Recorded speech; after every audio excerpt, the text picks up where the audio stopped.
નમસ્કાર દર્શક મિત્રો, હું છું સત્યમ નેવાસકર અને તમે જોઈ રહ્યા છો mister reporter news FB live. દર્શક મિત્રો, આજે આપણે અત્યારે ઉપસ્થિત છે ટોપરાણી લેબ ખાતે ઉપસ્થિત છે ને જેનું મુખ્ય કારણ છે માઇક્રોબાયોલોજીના એક નિષ્ણાત એવા ગીતીબેન મહેશ્વરી આપણે ડૉક્ટરેટ થયેલા છે અને માઇક્રોબાયોલોજીસ્ટના નિષ્ણાત છે. જ્યારે એક્સેપ્શનલ લોકોની વાતો આવે છે માઇક્રોબાયોલોજીમાં ત્યારે ગીતીબેનનું નામ સર્વપ્રથમ લેવામાં આવે છે. એમને મળવાનું કારણ એવું છે કે લોકોમાં અત્યારે જે વાત થઈ રહી છે માઇકોસિસની, એ ડૉક્ટર ગીતીબેન મહેશ્વરી એમને પણ આ જે આપણો સંવાદ છે તે સંવાદ થશે હિન્દીમાં.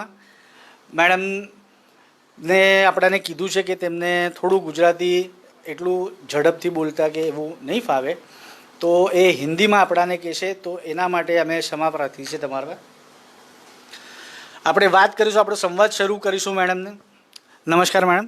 नमस्कार मैडम, अभी जैसे कोरोना का कहर तो ढाया हुआ ही है, यानी उसको लेके एक दूसरा यानी कहर और सब जगह पे यानी काफ़ी पैथेटिक सिचुएशन लोगों को लग रही है. एक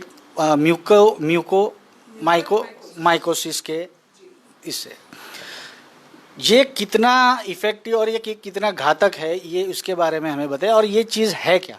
जी, म्यूकरमाइकोसिस इन्फेक्शन है एक तरह की फंगस से, जो एक बड़ी जाति है जिसका नाम है म्यूकर, और जाइगोमाइसिटीज बोलते हैं उसको साइंटिफिक भाषा में. तो उसका एक पार्ट है म्यूकर, और उससे जो इन्फेक्शन होता है उसको म्यूकरमाइकोसिस बोलते हैं. और वो इन्फेक्शन आमतौर पे सभी लोगों को नहीं होता है, लेकिन जो लोग बहुत इम्यूनोसप्रेस्ड हैं, यानी कि उनका इम्यून सिस्टम थोड़ा डाउन है या सिवियरली डाउन है, उन लोगों में इसके होने की आशंका है. तो ये एक फंगस है, और वो इस तरह से, तो कोरोना वायरस वाले जो पेशेंट्स हैं जिनको बहुत सिवियर कोरोना हो चुका है और वो बहुत दिनों से हॉस्पिटल में एडमिटेड हैं और उनको बहुत दिनों से स्टेरॉइड की थेरेपी दी गई है, जिससे कि इम्यून सिस्टम उनका और भी डाउन हो गया है, उन लोगों में ये अभी पाया गया है. वैसे ये बीमारी जो है वो नई नहीं है, और म्यूकर के स्पोर्स जो हैं वो हमारे एनवायरनमेंट में सभी जगह होते हैं. और जहाँ पे कंस्ट्रक्शन हो रहा हो या जहाँ पे एक्सकवेशन हो रहा हो या प्लांट्स में, सॉइल में, हमारे एनवायरनमेंट में सभी जगह इसके स्पोर्स होते हैं. और हम लोग नॉर्मल हेल्दी लोग उसके स्पोर्स हम उसको सांस में लेते भी हैं, लेकिन हम आमतौर पे लोगों को इससे कोई भी मुश्किल नहीं होती है.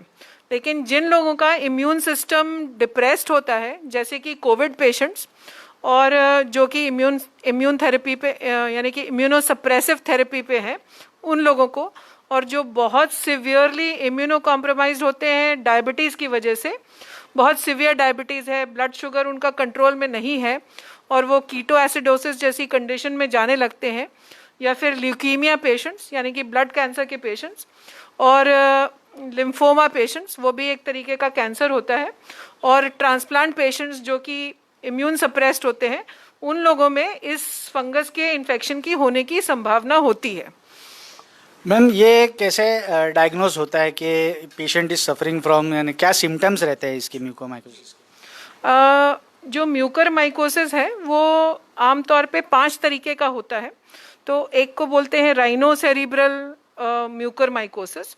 उसमें हमारे जो साइनसेस होते हैं, फेस में साइनसेस होते हैं उसको, और वहाँ से वो ब्रेन में चला जाता है, तो एक उस तरीके का होता है. दूसरा होता है पल्मनरी म्यूकरमाइकोसिस, तो वो फेफड़ों में होता है हमारे में. तीसरा जो होता है वो GI यानी कि गैस्ट्रोइंटेस्टिनल म्यूकरमाइकोसिस बोलते हैं, वो हमारे इंटेस्टीन में भी हो सकता है. और चौथी तरीके का होता है हमारी स्किन में हो सकता है. और 5वीं तरीके का होता है डिसेमिनेटेड, जो कि सब जगह फैल चुका होता है. तो ये 5 तरीके का होता है.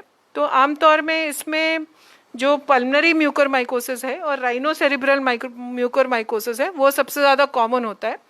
और राइनोसेरिब्रल म्यूकरमाइकोसिस जो लोग बहुत सिवियरली डायबिटिक होते हैं और अनकंट्रोल्ड डायबिटीज़ होती है, उन लोगों में आमतौर पे देखा जाता है. और पल्मनरी म्यूकरमाइकोसिस हमने देखा है अभी हमारे जो कोविड पेशेंट्स हैं, सिवियर कोविड जिनको हुआ है और जो स्टेरॉयड थेरेपी पे हैं, उन लोगों को भी हम लोग ने देखा है कि उन लोगों में इस तरह से पल्मनरी म्यूकरमाइकोसिस है। तो जो राइनोसेरेब्रल म्यूकरमाइकोसिस है उसका सिम्टम ऐसा होता है कि पेशेंट को उसकी आँख जो है बहुत सूज जाती है, उसको हेडेक होने लगता है, फीवर होता है और उसके नाक में उसको नाक और साइनसेस में उसको एक स्टफीनेस जैसी फील होती है कि कुछ उसके अंदर भर गया है। और उसके जो हार्ड पैलेट होता है और जो नोज़ के अंदर होता है वहाँ पे काले रंग की फंगस जैसी फूग जैसी दिखने लगती है। तो वो सब चीज़ों से राइनोसेरेब्रल वो होता है और म्यूकरमाइकोसिस बोलते हैं। और जब लंग में होता है तो उस समय पेशेंट को कॉफ होता है, फीवर होता है, सांस लेने में डिफ़िकल्टी होती है और यानी कि उसकी धीरे धीरे करके तबीयत और बिगड़ने लगती है क्योंकि ये काफ़ी सिवियर कंडीशंस होती हैं। ऐसे दौरान में जैसे अगर डायग्नोस हो जाता है या फिर ऐसा कुछ अलग शरीर में ऐसा कुछ होने लगता है या फिर दिखने लगता है तो तुरंत पेशेंट को क्या करना चाहिए? देखिए क्या है कि यूजुअली ये पेशेंट किसी दूसरी वजह से ट्रीट हो रहे होते हैं हॉस्पिटल में, जैसे कोविड वाले पेशेंट्स हैं वो कोविड के लिए ट्रीट हो रहे हैं और उन लोगों में सडनली कोई इंक्रीज स्पाइक इन फीवर आने लगता है, इंक्रीज ब्रेथलेसनेस होने लगती है, उनके अगर लंग्स में शैडोज कुछ बढ़ने लगती हैं तो फिर हम सस्पेक्ट कर सकते हैं कि पेशेंट को शायद पल्मनरी म्यूकरमाइकोसिस होने लगा है। तो उस समय हमारी जो डायग्नोसिस है उसमें जो उसकी डायग्नोसिस है वो माइक्रोबायोलॉजिकल डायग्नोसिस होती है और हिस्टोपैथोलॉजी की डायग्नोसिस होती है। तो उसमें हम कोई जो सैंपल लेते हैं, यानी कि अगर पल्मनरी है तो हम लंग का सैंपल यानी कि उसके लंग से सिक्रीशंस हम अगर पेशेंट हॉस्पिटल में है तो उससे निकाल सकते हैं या फिर हम उसका स्पूटम चेक कर सकते हैं और उसमें हमें माइक्रोस्कोप के नीचे फंगस के एलिमेंट्स दिखाई देते हैं और साथ में फिर हम इसको कल्चर भी कर सकते हैं। कल्चर यानी कि हम आर्टिफिशियल मीडिया पे उसको ग्रो करते हैं लैब में और फिर जब वो लैब में ग्रो कर जाता है तब हम उसको आइडेंटिफाई करते हैं कि ये म्यूकर ही है। अगर राइनोसेरेब्रल म्यूकरमाइकोसिस हुआ है तो हमको नाक में काली काली डेब्रिस टाइप की चीज़ दिखाई देती है, वो भी हम निकाल के माइक्रोस्कोप में देख सकते हैं और उसको भी हम फिर कल्चर कर सकते हैं। साथ में कोई और टिश्यू की बायोप्सी भी अगर हमने ली है तो बायोप्सी में भी हमको फंगस दिखाई देता है और उसके लिए हम स्पेशल स्टेन्स करते हैं। तो हम टिश्यू में भी देख सकते हैं और दूसरे तरह के सैंपल्स लाइक स्पूटम एंड बाल उसमें भी हम देख सकते हैं और फिर कल्चर कर सकते हैं। जैसे मैडम आपने बताया कि जो कोरोना के पेशेंट्स हैं उसमें जो हाई रिस्क पेशेंट है कोरोना के, तो उसके अंदर ये चीज़ें काफ़ी कॉमन यानी पाई जाती है और ये सब सिम्टम्स दिखते हैं। पर यदि अगर कोरोना का पेशेंट ना हो के अगर कोई डायबिटिक पेशेंट हो या कोई नॉर्मल पेशेंट हो उसको अगर ये चीज़ें होती हैं तो उसे तुरंत ईएनटी के पास मेरे ख्याल से उसके पास जाना चाहिए। तो जब अगर वो ईएनटी के पास जाता है तो कितने टाइप के प्रोसेस या कितने टाइप के आपके रिपोर्ट्स उसके आधार पर यानी ये होता है?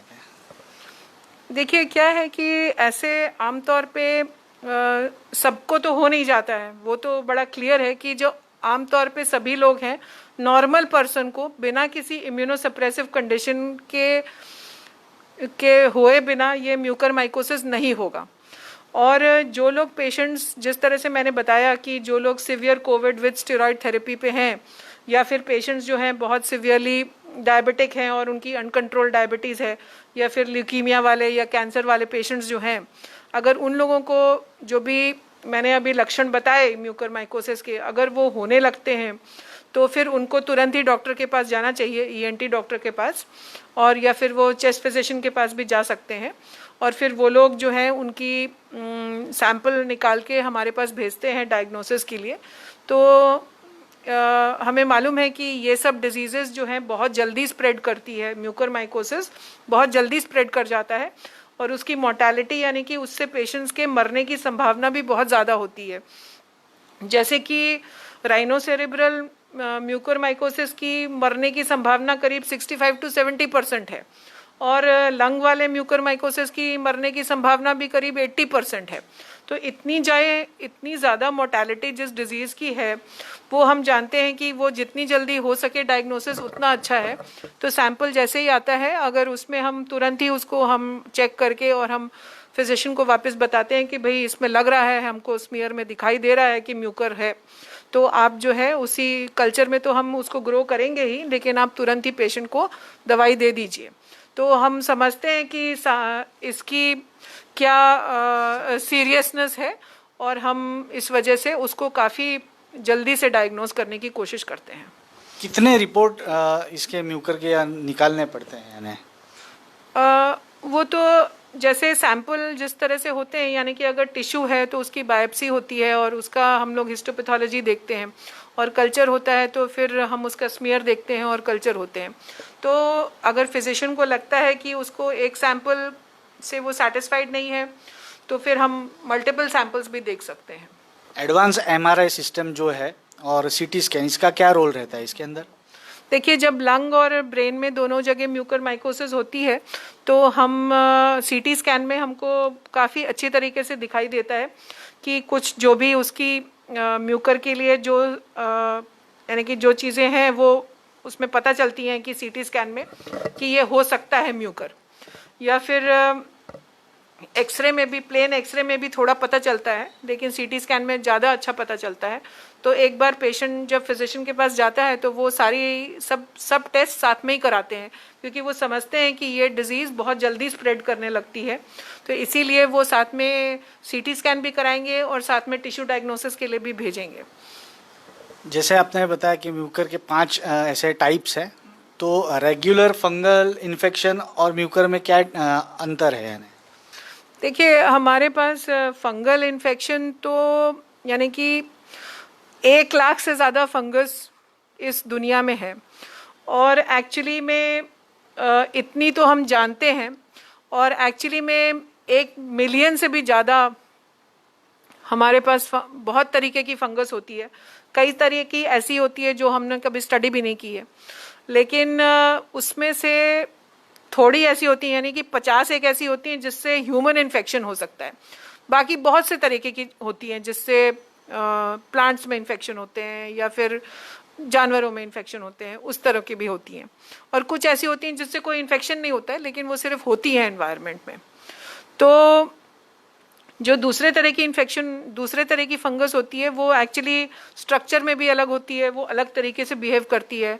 तो वो एक्चुअली में रियली में बताना, जैसे कि लंग में म्यूकर है या दूसरे जात की फंगस है, वो जब तक आप उसको माइक्रोस्कोप के नीचे ना देखेंगे तब तक आपको बताना ज़रा मुश्किल है कि कौन से टाइप की है। तो इसीलिए आपको लैब की डायग्नोसिस ज़रूरी होती है ये जानने के लिए कि म्यूकर है या दूसरे टाइप की फंगस है। म्यूकर के जो पेशेंट है उनके लिए कौन से टाइप का यानी दवाई दी जाती है और कितने डोजेस उसको दिए जाते हैं? देखिए, एम्फोटेरिसिन बी करके एक दवाई है जो म्यूकर के लिए आमतौर पे यूज़ होती है। ये दवाई इंट्रावीनस दी जाती है और इस दवाई के बहुत सारे साइड इफ़ेक्ट्स भी होते हैं, और इसके 2 टाइप की होती है, एक प्लेन एम्फोटेरिसिन भी होती है और एक लाइपोसोमल एम्फोटेरिसिन भी होती है। तो ये काफ़ी महंगी भी होती है और इसके काफ़ी साइड इफ़ेक्ट्स होते हैं। तो ये हम लोगों को इस चीज़ का ध्यान रखना चाहिए। उसकी कुछ ओरल दवाई भी आती है, लेकिन वो भी काफ़ी टॉक्सिक होती है और सुपरविजन में काम देनी चाहिए पेशेंट्स को। તો દર્શક મિત્રો, તમે સાંભળી રહ્યા હતા, ગીતીબેનને સાંભળી રહ્યા હતા અને તમારા પ્રશ્નના જવાબ અમારા પાસે તમને મળી ગયા હશે. ધન્યવાદ. હું છું સત્યમ નેવાસકર ને તમે જોઈ રહ્યા હતા mister reporter news FB live.